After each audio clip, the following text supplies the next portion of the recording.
Dear students, today we'll discuss in-text questions on page number 37 of your NCERT book. There are few solved examples also.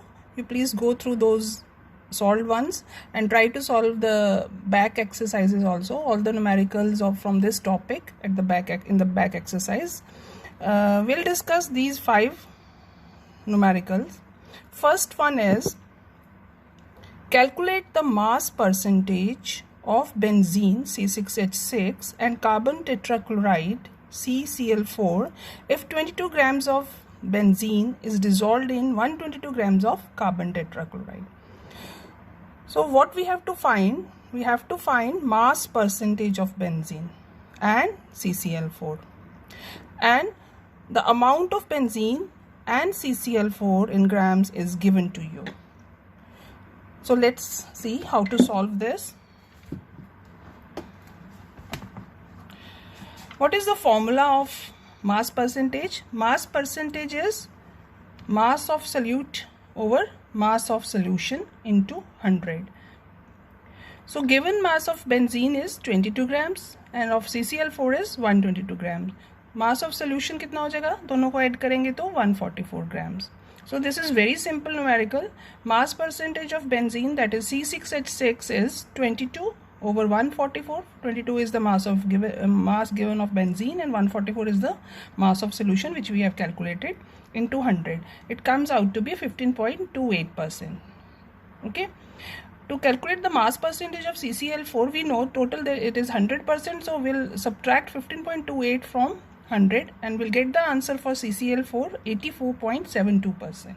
Is this okay? This is very simple. You should know the formula and just put the values and you'll get the answer. Okay. Now let's have a look at the second numerical. Okay. Just wait. Okay. Second one is calculate the mole fraction of benzene in solution containing 30% by mass in carbon tetrachloride. Here also solute is benzene and solvent is carbon tetrachloride and we have to calculate mole fraction of benzene. इस पहले वाले में हमने mass percentage ढूंढा था, इस वाले में हम mole fraction ढूंढेंगे और 30% by 30% solution जो है by mass है benzene उसमें. Okay, 30% mass जो है वो benzene का है solution में. So let's see how to calculate this. The second one, just wait.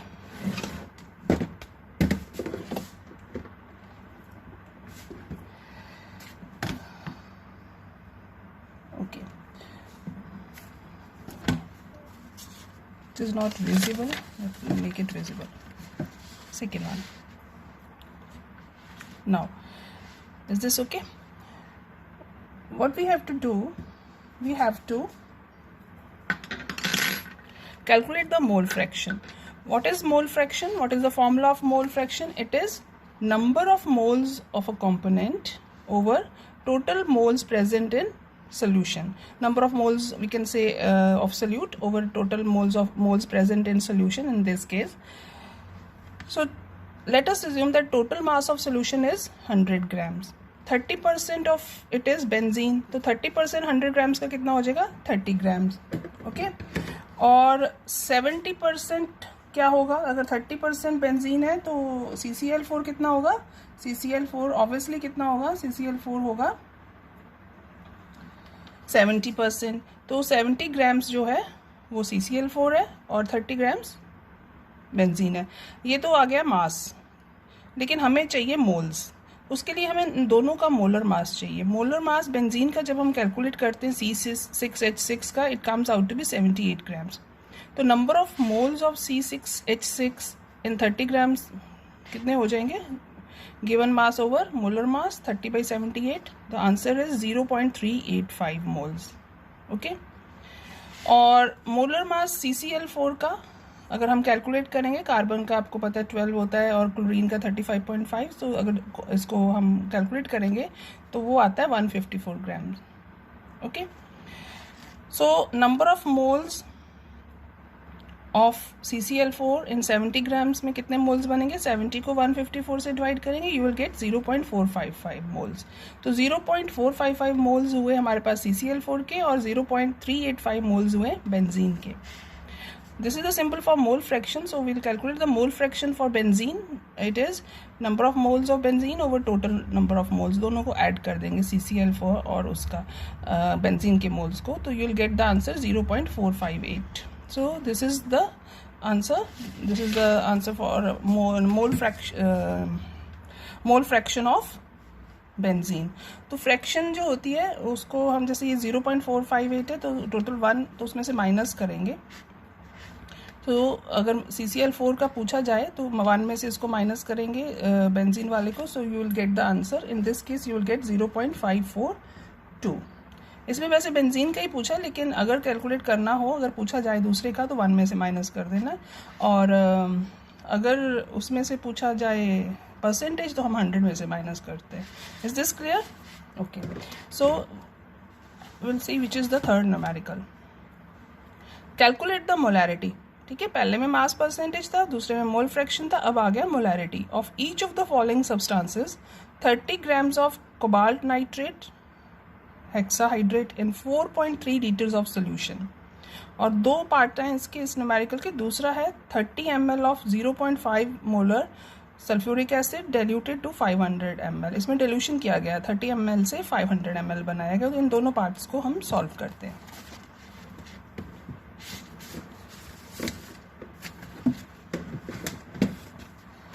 Okay, so what is the formula for molarity? Molarity is number of moles of solute over volume of solution in liters. This we know. इसके लिए हमें number of moles calculate करने के लिए हमें molar mass चाहिए होगा। तो कोबाल्ट नाइट्रेट हेक्साहाइड्रेट का मोलर मास हमको निकालना है। तो उसके लिए हम क्या करेंगे, कोबाल्ट का 59 और नाइट्रेट जो है नाइट्रोजन इज 14 एंड ऑक्सीजन 3 हैं एटम्स, तो 3 × 16 होता है उसका एटॉमिक मास। तो लेकिन ये नाइट्रेट के 2 हैं, ये नाइट्रेट 2 हैं ये ग्रुप्स, तो इसलिए 2 से मल्टीप्लाई करेंगे। और 6 × 18 वाटर का होता है, तो 6 × 18 जो है हम 6 से मल्टीप्लाई करेंगे 18 को, क्योंकि 6 मॉलिक्यूल्स हैं वाटर के। Okay, so you will get the answer. इसका मोलर मास जब हम कैलकुलेट करेंगे 291।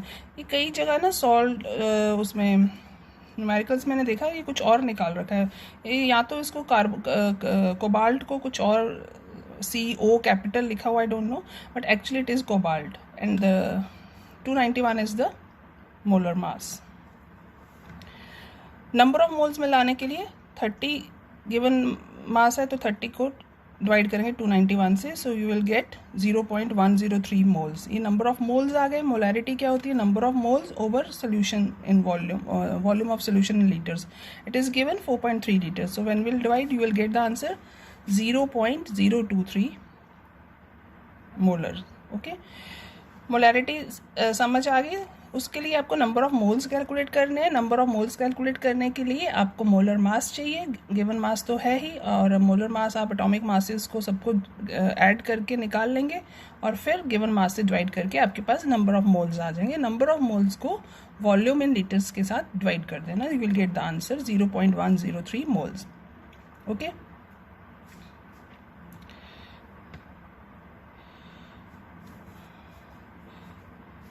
ये मोल्स और मोलैरिटी जो आई वो 0.023 मोलर सोल्यूशन आ गई मोलैरिटी।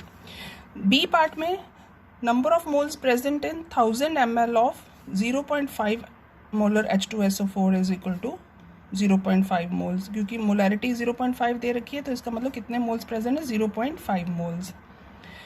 तो 30 ml में कितने हो गए? ये 0.5 मोल्स किस में होता है? 1000 ml में पर लीटर होता है ना, तो 1000 में 1 लीटर में 1000 ml होता है। तो इसलिए 30 ml में कितना होगा? You will calculate 0.5 × 30 over 1000, the answer is 0.015 moles. तो 30 ml में हमने नंबर ऑफ मोल्स निकाले, वो आ गए 0.015। ओके, समझ आया? ये जो 0.5 मोल जो दे रखे हैं, मोलैरिटी दे रखी है सल्फ्यूरिक एसिड की 30 ml में निकालना है। 0.5 मोलर जो होता है वो 1000 ml में होता है, क्योंकि मोलैरिटी है वो, है ना, पर लीटर होती है। तो इसलिए पहले हमने उस 30 ml में कितने मोल्स हैं वो निकाल लिए और फिर उसको डिवाइड कर दिया, you will get the answer, molarity आ जाएगी। मोलैरिटी ऑफ सोल्यूशन ऊपर number of moles of the solute, you will divide and you will get the answer 0.03 molar. This is the molarity. Is it clear? Second part जो है वो हो गया।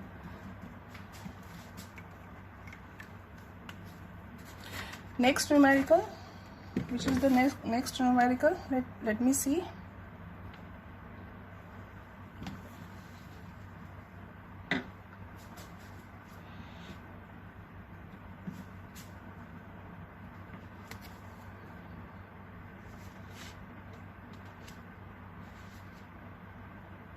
ये जो है इसमें 0.5 लीटर जो लिया, क्योंकि इसमें ये क्यों लिया है 0.5 लीटर, क्योंकि 500 ml दे रखा है ना डाइल्यूशन, तो 0.5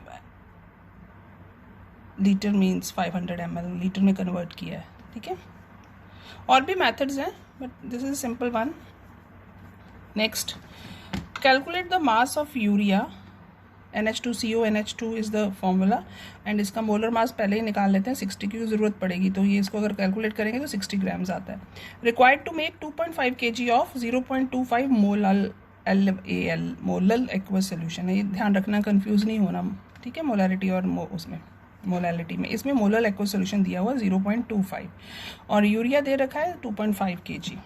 okay, and we have to calculate the mass of urea. Molality दे रखी है, यूरिया का मास निकालना है जो बनाने के लिए चाहिए।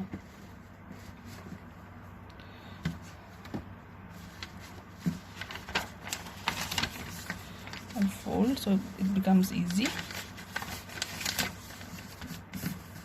Okay, so given molality is 0.25 small m, so small m से पता चलता है कि ये मोलैलिटी है। Mass of solution is 2.5 kg, mass of solute urea आपको निकालना है। 0.25 मोलर एक्वा सोल्यूशन मीन्स कितने मोल्स हुए, 0.25 mole of urea. Okay, molar solution का मतलब 0.25 moles of solution in 1 kg of solvent ना, that is the definition of molality. 1 mole has 60 grams, 1 mole का जो मास आएगा वो 60 ग्राम्स है मोलर मास। तो 0.25 मोल्स का मास कितना होगा, तो 60 को हम 0.25 से मल्टीप्लाई करेंगे तो आंसर आता है 15 ग्राम्स। ओके, 0.25 मोल्स जो हमें दिए हैं उसका हमने अगर मास निकालेंगे तो कितना आया, वो 15 ग्राम्स, क्योंकि 1 मोल का 60 होता है, तो 0.25 मोल का निकालना तो मल्टीप्लाई करेंगे 60 से, you will gate 15 grams.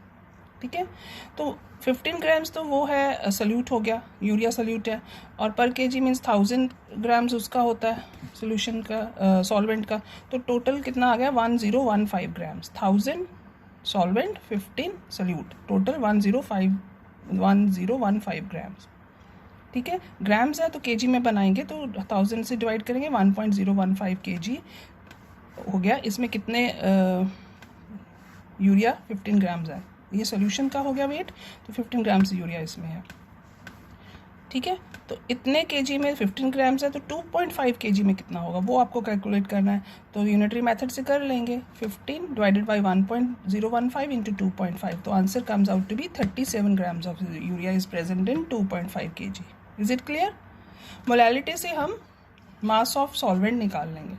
Mass of solvent हमने निकाला 1.015 kg आ गया, उसमें सोल्यूट कितना था 15 ग्राम्स, तो अब हमें निकालना है यूरिया का वेट 2.5 kg में, तो यूनिटरी मेथड से सॉल्व करके you will get the answer 37 grams. Is this clear?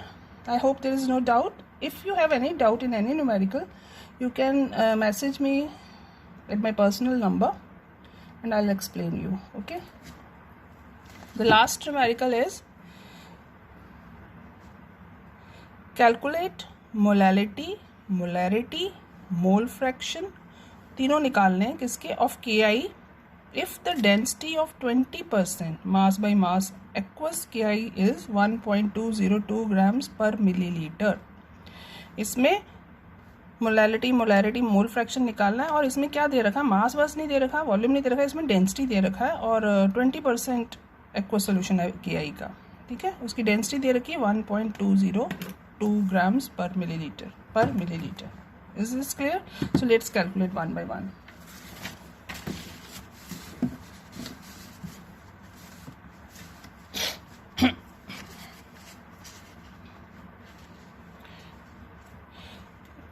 What is given? Density of 20% Ki is 1.202 grams per milliliter, ठीक है, पर millilitre. 20% aqueous solution of Ki means 20 grams of Ki in 100 grams of solution। 20% mass by mass है तो उसका मतलब क्या हुआ, अगर 100 ग्राम सोल्यूशन है तो उसमें 20 ग्राम्स Ki है, ठीक है। तो अगर 20 ग्राम्स Ki है तो सॉल्वेंट कितना होगा, नेचुरली 100 में से माइनस करेंगे, यू विल गेट 80 ग्राम्स, ठीक है। तो सबसे पहले हम मोलैलिटी निकालेंगे। मोलैलिटी निकालने के लिए ऊपर number of moles of Ki लेंगे, नीचे mass of solvent in Kg लेंगे। तो number of moles of Ki का मोलर मास निकालना पड़ेगा, which comes out to be 166 grams, okay, per mole. तो number of moles given mass over molar mass 20/166, ये moles हो गए। और सॉल्वेंट के मोल्स कितने हो गए,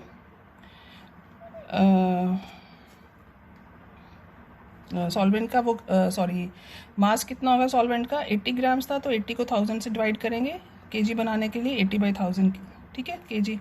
ऊपर number of moles of solute, नीचे mass of solvent in Kg। दोनों को जब इसको दोनों को डिवाइड करेंगे, सॉल्व करेंगे, तो आपके पास मोलैलिटी आ जाएगी 1.506 मोलल, ओके, स्मॉल है। दूसरे में हम मोलैरिटी निकालेंगे, R वाली। उसमें अब देखो, निकालने के लिए हमारे पास क्या दिया हुआ, हमें डेंसिटी दी हुई है 1.202 ग्राम्स पर millilitre. What is volume? Volume क्या होगी 100 ग्राम सोल्यूशन की अगर निकालनी हो, तो मास अपॉन डेंसिटी। 100 ग्राम अगर हमने लिया है 100 ग्राम, तो डेंसिटी दे रखी है, तो वॉल्यूम निकाल लेते हैं। तो वॉल्यूम आ गई, 100 को 1.202 से डिवाइड करेंगे, mass upon density, so you will get the answer 83.19 millilitre. So this is the volume, the mass has been converted into volume, okay. तो 100 ग्राम्स मास या जो सोल्यूशन का, उसकी वॉल्यूम कितनी होगी, 83.19 मिलीलीटर, ओके। मिलीलीटर है तो लीटर बनाने के लिए 10⁻³ से मल्टीप्लाई कर देंगे, ठीक है। Molarity of solution is 20/166, this number of moles.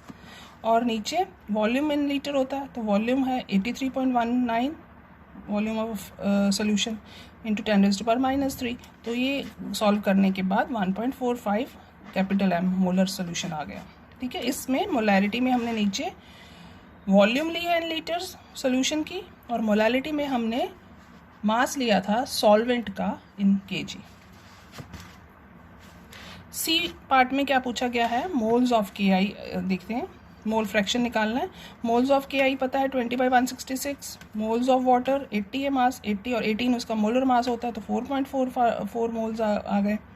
Mole fraction Ki का निकालना है, तो ऊपर Ki के मोल्स लिखेंगे 0.12, नीचे टोटल मोल्स लिखेंगे, टोटल मोल्स मीन्स इन दोनों को ऐड करेंगे, तो ये जब सॉल्व किया जाएगा तो ये मोल फ्रैक्शन आ जाएगी 0.0263 Ki की मोल फ्रैक्शन, ठीक है। Is this clear? Hope these numericals, you have understood these numericals. If you have any problem, you can ask me. Try to solve other numericals which are present in the back exercise. Next we'll study about the Henry's law और solubility के छोटा सा एक topic है, और Henry law बहुत important है। Henry's law हम पढ़ेंगे नेक्स्ट लेक्चर में, ओके। Thank you.